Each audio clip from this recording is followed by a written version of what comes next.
바산 족속 바산 왕을 박살을 냈습니다. 그리고 드디어 가나안 땅의 정복이 시작되었고 위대한 전쟁의 승리를 이루게 되었죠. 그죠? 됐습니다. 하나하나 찾아보진 않겠지만 제가 정리해서 말씀드리면 여기 보세요. 루벤, 갓, 므낫세, 반지파 이 네 개의 지파가 전쟁을 하고 땅을 얻어서 드디어 기다리던 땅을 분배받게 됐습니다. 그러면 이 네 개의 지파가 땅을 배분 이제 받았기 때문에 중요한 거는 이런 거죠. 이제는 이 네 명의 이 네 지파는 전쟁할 이유는 이제 없어졌다는 거예요. 쉽게 얘기해서 왜 내냐 이제 우리가 정착할 땅이 생겼고 이제 살아가면 되는 일이었거든요. 그리고 여러분 이제 새로운 정착지를 주신 거잖아요. 또 새로운 정착지에서 할 일이 얼마나 많이 있겠습니까? 이 모든 것들을 땅을 분배받은 사람들도 정신없이 무언가를 준비해야 하는 일들이 많이 남아 있었죠. 이제 전쟁을 할 이유는 없어진 거예요. 특히 이 네 지파에게는. 그리고 이제 남은 지파들은 이제 다시 전쟁을 시작해야 하는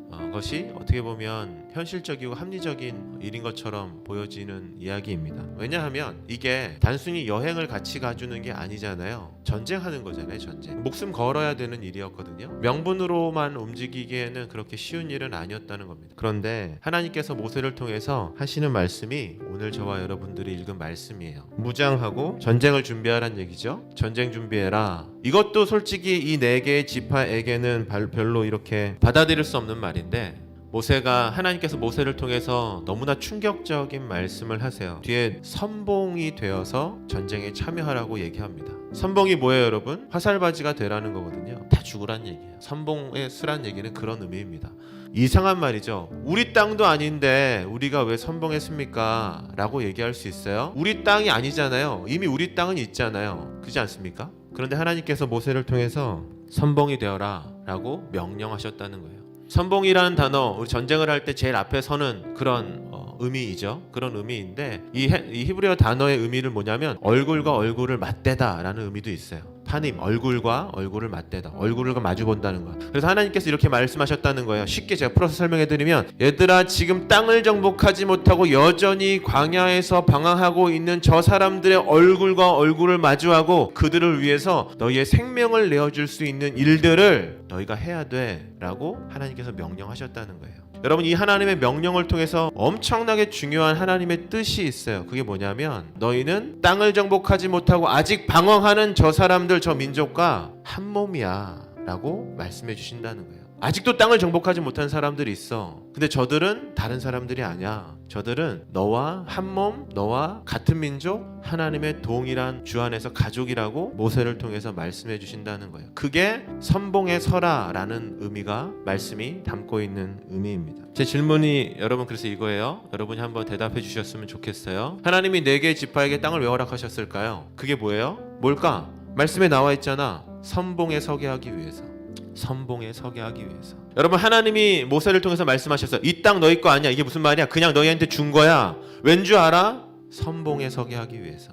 그러면 우리에게도 동일하게 질문해 볼 수 있어요. 하나님이 여러분에게 왜 오늘 하루를 허락해 주셨을까요? 나를 이곳에 보내셨을까? 이곳에 있게 하셨을까? 이 말씀을 나누고 듣게 하셨을까? 선생님들도 마찬가지죠. 하나님은 왜 오늘도 아이들을 만날 수 있는 기회를 주셨을까? 선봉에 서게 하기 위해서. 어떤 사람들을 위한 선봉? 아직도 방황하고 있는 사람들, 아직도 고통 가운데 있는 사람들, 아직도 힘들어하는 제자들, 친구들, 동역자들, 또 앞으로 여러분이 공부를 하고 전공을 해서 무언가를 해야 될 때 만나게 될 직업 가운데 만나게 되는 사람들, 하나님이 오늘도 동일하게 우리에게 말씀하신다는 거야. 내가 왜 너에게 등대 학교를 허락했을까? 기도하고 믿음으로 눈물로 기도하시는 부모님들 안에서 너희가 태어나게 했을까? 내가 왜 기도하면서 가르치는 선생님들을 너희가 만나게 했을까? 너희 여러분 잘 먹고 잘 살라고? 택도 없는 소리라고 하나님께서 말씀하신다고. 왜 그렇게 하셨을까? 선봉이 되게 하기 위해서. 선봉이 되게 하기 위해서.